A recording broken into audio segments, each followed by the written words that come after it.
السلام علیکم ورحمۃ اللہ وبرکاتہ۔ نحمده ونستعینه ونصلی علی رسوله الکریم، اما بعد۔ باب بیع الطعام قبل ان يقبض وبیع ما لیس عندک۔ یہ باب ہے کھانے کو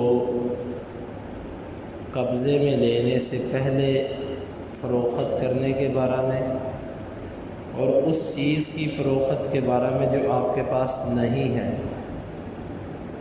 امام بخاری کہتے ہیں ہمیں بیان کیا علی بن عبداللہ نے، وہ کہتے ہیں ہمیں بیان کیا سفیان نے، اور وہ کہتے ہیں کہ جو میں نے عمر بن دینار سے یاد کیا ہے وہ یہ ہے کہ انہوں نے سنا طاؤس کو، وہ کہتے تھے میں نے ابن عباس رضی اللہ عنہ کو سنا، وہ کہہ رہے تھے اما الذی نہا عنہ النبی صلی اللہ علیہ وسلم، رہی وہ چیز جس سے نبی صلی اللہ علیہ وسلم نے منع کیا ہے، فہو الطعام، وہ کھانا ہے، ان یباع قبل ان یقبض، اس کو قبضے میں لینے سے پہلے فروخت کیا جائے۔ قال ابن عباس، عبداللہ بن عباس کہا کرتے تھے ولا احسب كل شيء الا مثله، میں ہر چیز کو کھانے کی مثل ہی سمجھتا ہوں۔ امام بخاری کہتے ہیں ہمیں بیان کیا عبداللہ بن مسلمہ نے، وہ کہتے ہیں ہمیں بیان کیا مالک نے نافع سے، وہ ابن عمر رضی اللہ عنہما سے، کہ بے شک نبی صلی اللہ علیہ وسلم نے کہا من ابتاع طعاما فلا یبعه حتى یستوفیہ، جو کھانا خریدے وہ نہ اسے بیچے یہاں تک کہ وہ اس کے پوری ادائیگی کر دے، اور ایک روایت میں ہے فلا یبعه حتى یقبضہ، اس کو قبضے میں لینے سے پہلے نہ بیچے۔ اس باب کے اندر دو چیزوں کا ذکر ہے، ایک یہ ہے ایک چیز آپ نے اپنے قبضے میں نہیں کی، خرید لی ہے یا نہیں خریدی، دونوں صورتیں ہیں، یا پوری نہیں خریدی، کسی بھی چیز کی دو تین صورتیں بنتی ہیں۔ ایک ہوتا ہے کہ آپ نے کسی مال کا بیانہ دیا تھوڑا سا، پورے پیسے نہیں ادا کیے، اب اس کو آگے بیچنا جائز نہیں ہے جب تک آپ اس کی پوری قیمت ادا نہیں کر دیتے، ایک بات۔ دوسری بات، آپ نے قیمت تو پوری ادا کر دی ہے لیکن جہاں سے خریدا تھا وہیں پہ پڑا ہوا، شریعت کہتی ہے اب بھی تمہارے لیے جائز نہیں ہے کہ تم اس کو فروخت کرو، یہاں تک کہ تم اس کو اس کی جگہ سے اٹھا کے کسی اور جگہ پہ لے جاؤ پھر فروخت کرو۔ تیسری صورت اس کی یہ بنتی ہے کہ آپ نے مال کے پیسے ہی ادا نہیں کیے ہیں، بس بات چیت ہوئی ہے، اتنے پہ ہی آپ چیز کو آگے فروخت کر دو، یہ بھی جائز نہیں۔ یعنی کہ عبداللہ بن عباس رضی اللہ عنہ کی جو روایت امام بخاری لے کر آئے ہیں، اس کا معنی یہ ہے کہ جو چیز آپ نے خریدی نہیں اور اپنے قبضے میں نہیں کی اس کی آپ فروخت نہیں کر سکتے۔ حدیث کے اندر تو کھانے کا ذکر ہے کہ کھانے پینے والی چیزیں تم فروخت نہیں کر سکتے، لیکن عبداللہ بن عباس کہتے ہیں کہ میرے نزدیک ساری چیزیں برابر ہیں، کھانے والی چیز ہو یا کھانے کے بغیر کوئی چیز ہو، ہر چیز کا یہی حکم ہے کہ جب تک تم اس کو خود نہیں خرید لیتے، اپنے قبضے میں نہیں کر سکتے، آگے تمہارے لیے بیچنا جائز ہے۔ اس کی وجہ جو کل کی حدیث میں گزری تھی وہ میں نے بتائی تھی، وہ پھر سمجھ لیں۔ وہ کہتے ہیں آپ نے کسی بندے سے کوئی چیز خریدی 100 روپے کی، یہ مثال میں دے رہا ہوں، 100 روپے کی چیز خریدی، اس کے بعد آپ نے وہی چیز اٹھا کر اپنی جگہ پر منتقل نہیں کی بلکہ اسی جگہ پر پڑی ہوئی ہے، پھر آگے آپ نے وہ چیز 120 روپے کی بیچ دی، وہ وہ کہتے ہیں یہ تم نے پیسوں کے بدلے پیسے کمائے ہیں، چیز تو تم نے دی نہیں۔ وہ کس طرح کہ تم نے اپنا 100 روپیہ دکاندار کو دیا اور اس 100 کے بدلے میں آگے سے 120 لے لیے۔ یہ پیسے کی پیسے سے بیع ہوئی ہے جو جائز ہی نہیں۔ جائز تو یہ ہونا چاہیے تھا کہ تم نے جب دکاندار کو 100 روپیہ دیا تو اس سے 100 روپے کی چیز اٹھاؤ، پھر آگے جب تم وہ چیز 120 روپے کی بیچو گے، یہ ٹھیک ہے۔ لیکن تم نے چیز تو اٹھائی نہیں، چیز تو دی نہیں، گویا کہ تم نے پیسے سے پیسہ کمایا ہے، یعنی کہ پیسے کی وجہ، پیسے کے ساتھ پیسے کی تجارت کی اور زیادہ لے لیے پیسے، اور جب پیسے کی پیسے سے بیع ہوگی تو برابر ہونی چاہیے، زیادہ نہیں ہونا چاہیے۔ یہ ہے عبداللہ بن عباس رضی اللہ عنہ کا مقصد، اور اس علت کے مطابق عبداللہ بن عباس کی بات میں وزن ہے۔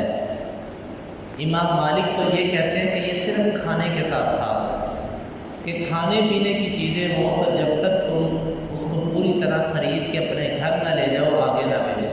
لیکن عبداللہ بن عباس کہتے ہیں نہیں، ہر چیز اس میں شامل ہے، وہ کھانے کی ہو کہ نہ ہو۔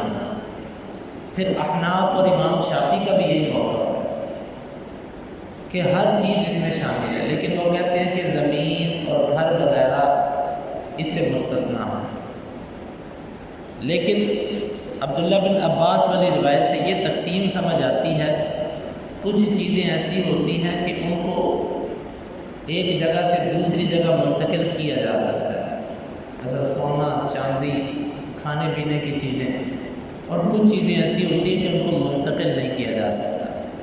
تو عبداللہ بن عباس کی روایت سے یہ سمجھ آتی ہے کہ جو چیزیں منتقل ہو سکتی ہیں ان کو خرید کر اپنی جگہ پہ منتقل کرو، پھر فروخت کرو، اور جو چیزیں منتقل نہیں ہو سکتی جس طرح مکان ہے، زمین ہے، تو عبداللہ بن عباس کا موقف یہ ہے کہ جب تک تم پوری طرح خرید نہ لو اس کو آگے نہ بیچو۔ ان کی بات سے یہ چیز سمجھ، اگرچہ احناف، امام شافعی اور کئی اہل علم یہ کہتے ہیں کہ زمین خالی بیانے پر، گھر بیانے وغیرہ پر بھی اگر کوئی فروخت کر دیتے تو جائز ہے، لیکن احتیاط اسی میں ہے کہ جو عبداللہ بن عباس رضی اللہ عنہ کہہ رہے ہیں کہ جب تک چیز تمہارے قبضے میں نہ آ جائے پوری طرح تم خرید نہ لو، آگے نہ بیچو، کیونکہ حدیث کے اندر بھی آتا ہے جس چیز کے نفع نقصان کے تم مالک نہیں ہو اس سے تم نفع نہیں لے سکتے، جس کے تم نفع نقصان کے مالک نہیں ہو اس کو نفع تم نہیں لے سکتے۔ مثال کے طور پہ آپ نے کسی سے گھر بیانے پر لیا، ابھی صرف بیانہ کروایا، اس کو رقم نہیں ادا کی، گھر کا کوئی نقصان ہو جاتا ہے، آپ مالک کو کہتے ہیں بھائی میں نے تو ابھی پوری طرح خریدا ہی نہیں، تمہارا گھر ہے، اس کا نقصان ہو گیا، میں نے تو پورا خریدا ہی نہیں۔ شریعت کہتی ہے کہ جب تم نقصان اپنے سر پر نہیں لیتے تو نفع کیوں لیتے ہو؟ نفع اس چیز کا لے سکتے ہو جس کا نقصان بھی تمہاری گردن پہ ہو۔ اس نقطہ نظر سے عبداللہ بن عباس رضی اللہ عنہ کی بات میں وزن ہے کہ جب تک کوئی چیز تمہاری اپنی نہیں ہو جاتی اس کو آگے نہ بیچو، اور یہ حقیقت ہے۔ اس میں کل بھی میں نے پہلے درسوں کے اندر بھی بتایا تھا کہ اس میں بڑی خرابی ہیں۔ ایک بندے کی دکان پر ہی آپ سودا آگے بیچ دیتے ہو، یا ایک بندے کے ساتھ بیانہ کر کے اس کا گھر آگے بیچ دیتے ہو، وہ سوچتا کہ میں نے اس کو 70 لاکھ کا دیا، اس نے آگے سے 75 کا بیچ دیا، میں 75 کا کیوں نہیں بیچ سکتا؟ تو یہ اس میں بڑے یہ معاملات ہیں۔ اسی لیے بہتر یہی ہے کہ عبداللہ بن عباس کا جو موقف ہے نا، کھانا اور کھانے کے علاوہ ہر چیز اس میں شامل ہے، کہ جب تک تم خرید نہ لو اس کو آگے نہ بیچو، اس بات کے اندر وزن معلوم ہوتا ہے۔ اور دوسرا باب کا لفظ جو ہے وہ بیع ما لیس عندک، اور اس چیز کو فروخت کرنا جو آپ کے پاس نہیں ہے۔ اس کی دو صورتیں ہیں۔ آپ کی دکان پہ گاہک آیا، اس نے کہا جی مجھے فلاں چیز چاہیے، آپ کہتے ہیں لائے پیسے دے دیں، پیسے جمع کرا دیں، آپ کو کل چیز مل جائے گی۔ کتنے پیسے؟ اتنے پیسے۔ یہ جائز نہیں ہے۔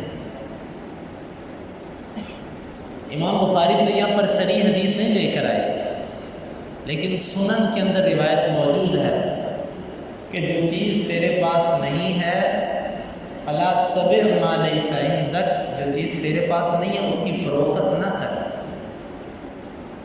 اور ایک صحابی نے پوچھا، اللہ کے نبی سے واضح پوچھا کہ میرے پاس ایک گاہک آتا ہے، وہ میرے سے ایسی چیز مانگتا ہے جو میرے پاس نہیں ہے، کیا میں اس کو فروخت کروں؟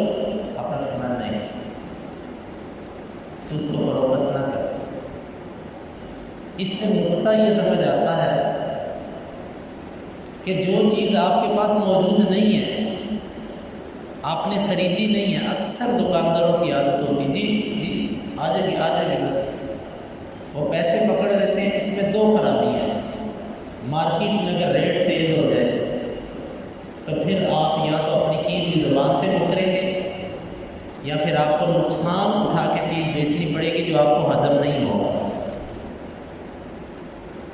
یا بالفرض ایک چیز آپ کی چل پڑی ہے، آپ نے خرید لی ہے، آپ کہتے ہیں جی پیسے دے دیں، میرا مال چل پڑا ہوا منڈی سے 2 گھنٹے تک پہنچ جائے گا۔ اگر رستے میں کوئی حادثہ ہو جاتا ہے، آپ کا مال ضائع ہو جاتا ہے، پھر مال آپ کے پاس پہنچے گی، آپ نے خرید بھی لی۔ اسی لیے امام بخاری نے لفظ پتہ کیا بولے، حتیٰ یقبضہ، قبضے میں لینے کا لفظ استعمال کیا، اور قبضے میں چیز وہ ہوتی ہے جو ہاتھ میں آ جائے۔ تو گویا کہ اس طرف بھی حدیث میں واضح اشارہ ہے کہ جو چیز تمہارے، اب مارکیٹ کے اندر اکثر یہ طریقہ چل پڑا، آن لائن تجارت، اکثر اپنی ویب سائٹ پہ ایسی چیزیں لگا دیتے ہیں جو موجود ہی نہیں ہے، پھر مارکیٹ کے اندر بعض دفعہ ایک چیز ختم ہوتی ہے، آپ کو گاہک کہتے ہیں کہ منگوا کر دو، پھر آپ کو واپس شرمندگی اٹھانی پڑتی ہے کہ جی ملی نہیں۔ تو شریعت کے جو تجارت کے اصول ہیں بڑے کھرے ہیں۔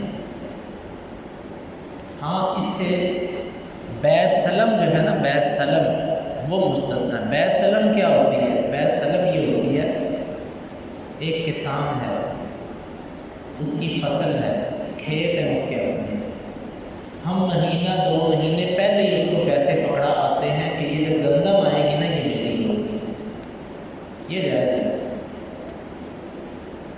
لیکن شریعت نے اس کی کچھ شرطیں لگائی ہیں، وہ شرطیں یہ ہیں کہ مدت متعین ہونی چاہیے کہ کتنی مدت کے اندر تم یہ گندم دو گے۔ نمبر 2 اس کا وزن کتنا ہوگا۔ یہ 2 بکیل معلوم و اجل معلوم، اس کی وضاحت انشاءاللہ تفصیل آگے آئے گی۔ اس سے صرف بیع سلم، اور بیع سلم کا تعلق کھانے کی چیزوں سے ہے، کھانے پینے کی عام چیزیں سے مراد نہیں۔ تو اس لیے شریعت ہمیں ایک پاکیزہ تجارت بتاتی ہے، وہ پاکیزہ اور کھری تجارت یہ کہ وہ چیز بیچو جو تمہارے قبضے میں۔ اور بعض دفعہ ایسے ہوتا ہے، آپ نے کسی دکاندار سے بات بھی کرنی ہے کہ یہ چیز میں خریدوں گا آپ سے، آگے آپ نے وہ چیز بیچ دی، جلدی سے آپ اس دکاندار کے پاس جاتے ہو، ابھی وہ چیز دے دو، وہ کہتا ہے یار میرا ذہن بدل گیا، اس کو اختیار ہے، کہتا میرا ذہن بدل گیا، اب آپ کیا کرو گے؟ تو یہ اس میں بڑی حکمتیں ہیں۔ یہ تو 1-2 وہ خرابیاں ہیں جو ہمارے ذہن میں آئی اور ہم نے بتا دی۔ شریعت کے اندر شریعت نے اس میں کیا کیا حکمتیں رکھی یہ اس کو پتہ ہے۔ تو اس لیے یہ ہاں ایک کمپنی کا نمائندہ ہے، سیل مین ہے، وہ مارکیٹ کے اندر جا کے سودے کرتا ہے کہ جی یہ چیز ہمارے پاس ہو، وہ کمپنی کا نمائندہ ہے، اس کا حساب ہوگا۔ لیکن ایک آپ کی اپنی دکان، آپ کا اپنا کاروبار، منافع آپ لیں، رقم کسی اور کی لگی ہو، تو یہ کسی بڑے خطرے سے خالی نہیں ہے۔ اس لیے شریعت کہتی ہے، امام بخاری نے یہاں پر 2 باب قائم کیے، 2 لفظ، ایک یہ کہ جو چیز آپ کے قبضے میں نہ آ جائے اس کو نہ بیچو۔ اور عبداللہ بن عباس کہتے ہیں میرے نزدیک کھانے کے ساتھ یہ حدیث خاص نہیں ہے، ہر چیز دنیا کی اس میں شامل ہے۔ بعض دفعہ ایسے ہوتا ہے آپ کی اپنی چیز ہے، آپ اس کو فروخت کر رہے ہو، آپ کے پاس موجود نہیں ہے، وہ چیز ضائع ہو جاتی ہے۔ مثال کے طور پہ آپ کا ایک غلام ہے، آپ کا ایک جانور ہے، وہ کہیں دور گیا ہوا ہے، آپ نے پیچھے سے اس کو فروخت کر دیا، ادھر سے آتے آتے رستے میں اس کی موت ہو گئی، مر گیا وہ۔ اب چیز آپ کی اپنی ہے، فروخت کرتے وقت ما لیس عندک آپ کے پاس نہیں تھی، اب بعد میں آپ کو یہ کہنا پڑے گا کہ معذرت وہ تو مر گئی ہے چیز، یا اس کا متبادل دینا پڑے گا، تو یہ ایک دفعہ پریشانی ہے کہ نہیں ہے؟ تو اسی لیے شریعت کا سنہرا اصول تو یہ ہے کہ چیز تمہاری اپنی ہے، تم نے خرید رکھی ہے، جب تک فروخت کرنے کے وقت وہ چیز تمہاری نظر میں نہ آ جائے، تمہارے اختیار میں نہ ہو، اس کو مت بیچو۔ اور یہ بہت زبردست اصول ہے تجارت کا۔